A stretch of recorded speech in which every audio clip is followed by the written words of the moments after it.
मशाइख तुम ने इस्तेहकाम पाकिस्तान के लिए अब रोल प्ले करना है।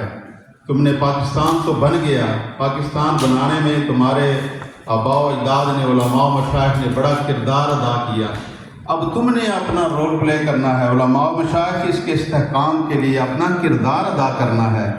ये 14 अगस्त आती है सियासतदानों को जगाने के लिए, सियासतदानों को बताने के लिए आती है कि सियासतदानों इस मुल्क के लिए कुछ सोचो, मुल्क के लिए काम करो, ये नारों से बाहर आओ और अमली कुछ काम करके दिखाओ।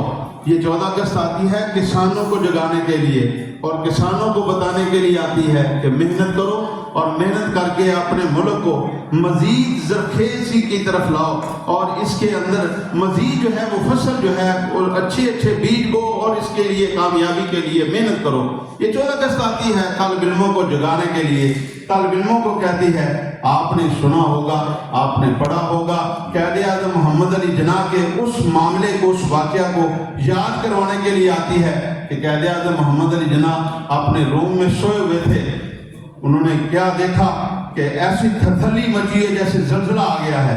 आप उठे, आपने फिर देखा कि कमरे में कुछ नहीं है, फिर आप लेट गए, फिर उसके बाद ज़लज़ले की सूरत वही वाक़या दोबारा हुआ, फिर आपने देखा कि कुछ नहीं। तीसरी मर्तबा जब आप लेट गए तो फिर आपने दोबारा वही सूरत हाल हुई तो आप उठे। तो जब उठते हैं तो क्या देखते हैं, कमरे में एक बहुत ज़्यादा खूबसूरत नूरानी चेहरे वाला शख्स मौजूद है और कमरे में भीनी भीनी खुशबू आ रही है और उस भीनी भीनी खुशबू में हजरत क़ायद आज़म मोहम्मद अली जिन्नाह खड़े होकर करते हैं, है आने वाले शख्स आप बताइए आप कौन हैं, आपका तारफ क्या है, आपकी शख्सियत कैसी है, मुझे अपना तारफ करवाएं। तो तारफ करवाने वाले तारफ क्या करवाते हैं, फरमाते हैं मोहम्मद अली जिन्नाह मैं तेरा नबी मोहम्मद रसूलुल्लाह सल्लल्लाहु अलैहि वसल्लम हूँ। आज मैं तुम्हें ये बताने आया हूँ कि तेरी ड्यूटी हमने पाकिस्तान बनाने के लिए लगा दी है, तुम्हें चुन लिया गया है, तुम जाओ और मुल्क पाकिस्तान बनाओ। पाकिस्तान ये 14 अगस्त आती है इस वाक़या को याद दिलाने के लिए और ये 14 अगस्त आती है अल्लामा इकबाल के ख्वाब को ताज़ा करने के लिए कि अल्लामा इकबाल ने ख्वाब देखा था। लेकिन आज क्या है, आज हम भूल गए सारी बातें, उन शहीदों के खून को भूल गए। अभी आपने जुमला सुना, जिंदा कौमें, जिंदा कौमें। हम जिंदा कौम नहीं बन सके क्योंकि जिंदा कौम वो होती है जो मोहसिनों को याद रखती है और हमारे सबसे बड़े मोहसिन कौन से लोग हैं जिन्होंने अपनी जानों के नजराने पेश कर दिए। माँ बहनों बेटियों ने अपनी इज्जतें जो हैं इस मुल्क को बनाने के लिए कुर्बान कर दी। एक बूढ़ा खड़ा था, क़ायद आज़म मोहम्मद अली जिन्नाह की तकरीर थी, एक बंदे ने आके उससे पूछा, ये बंदा तो अंग्रेजी बोलता है, तुम्हें इसकी बात समझ भी आई है कि नहीं आई, तुम इसकी गुफ्तगू को समझते भी हो कि नहीं समझते, ये क्या बात कर रहा है। आज वाला माहौल तो नहीं था ना। वो क़ायद आज़म मोहम्मद अली जिन्नाह की बात को सुन के उस जो सवाल करने वाला था उसको उसने जवाब दिया।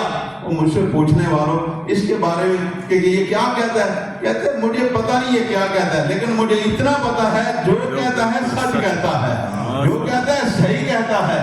आज ज़रूरत इस अमर की है कि हम अपने मुल्क के लिए नारा जो लगाते हैं उस नारे से बढ़कर हम अपना रोल भी प्ले करें, हम अपने उसको प्रैक्टिकली हम अपना रोल प्ले करें, हम अपने आप को तैयार करें कि हमने मुल्क को 70 बरे हो गए ने टुर दिया,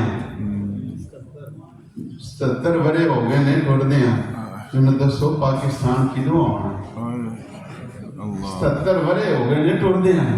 वो जो टुरिया से ना चोटी भी जब चलती है ना वो बार बार गिरती है, बार बार गिरती है, फिर चल के अपनी मंजिल तक पहुंच जाती है। हमें भी 70 साल हो गए, 77 ईयर्स हो गए हैं चलते हुए, हमें भी अपनी मंजिल पे पहुंचना है। अल्लाह करीम वो दिन जल्दी लाए कि हम अपनी मंजिल पे पहुंचें। और मुझे इस बात का भी यकीन है कि हम एक ऐसी सुरंग में दाखिल हो चुके हैं कि जिसके दूसरे किनारे पे रोशनी है। इंशाअल्लाह जल्द हम उस रोशनी तक पहुंचेंगे। अल्लाह करीम हमें अमल करने की तौफीक अता फरमाए और अपने मुल्क के पाकिस्तान के लिए सही मानों में अपना अपना किरदार अदा करने की तौफीक अता फरमाए, क्योंकि हर फर्द है मिल्लत के मुक़द्दस का सितारा। वाक़िअ दावाया अनिल हम्दुलिल्लाह। اللہ جزاک اللہ.